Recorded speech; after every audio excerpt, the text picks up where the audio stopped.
Hi everyone, welcome to Ignite Juniors. So today in our story we have something that is like a big keep out sign. And when there's a keep out sign, that means that no one is allowed to go in. But before we get to that, I wonder if you remember from last week about King Solomon. So Solomon asked God for wisdom to be able to make the right choices to rule God's people well. And God also gave King Solomon peace in the land. And Solomon built a special building for God called the temple. And the people were very happy when the temple was completed and they praised God. It was a really beautiful place.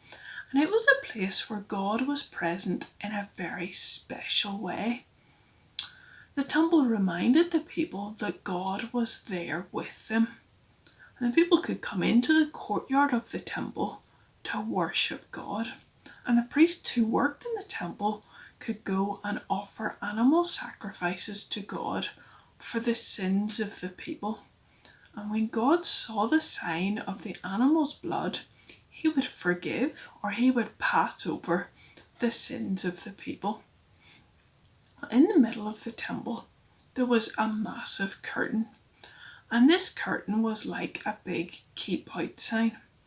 So God wanted people to know that it was amazing to live with him, but because of their sin, they couldn't come in.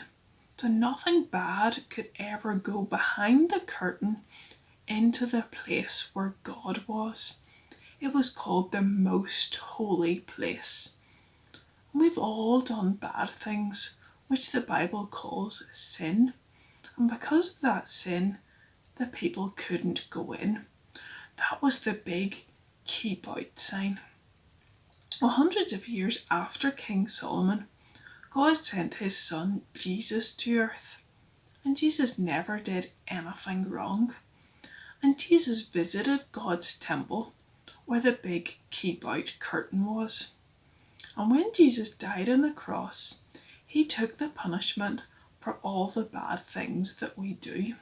And when Jesus died on the cross, do you know what happened? The curtain in the temple tore in two pieces from the top to the bottom. So Jesus has opened up a way into God's wonderful place where nothing bad could ever go in. So it was like God had ripped up the big keep out sign. And God's wonderful place was opened up. And we are invited to live with God because Jesus died to take away our sin.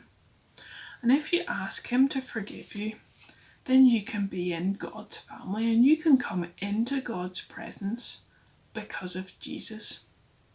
You can talk to God by praying to him, and he speaks to you through his word, which is the Bible. I wonder if you remember from 2 weeks ago, Steve told us that God had promised King David that someone from his family would be king forever.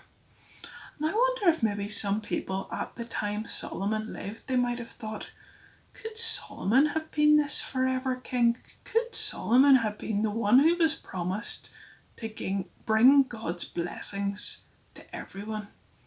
No, he wasn't. He wasn't this forever king, and later on in his life, Solomon did evil things. He didn't follow God completely for all of his life like his father David had done.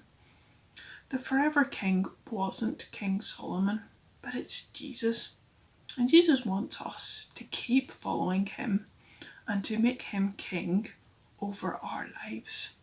Thank you for listening, and I hope you can join us again next week.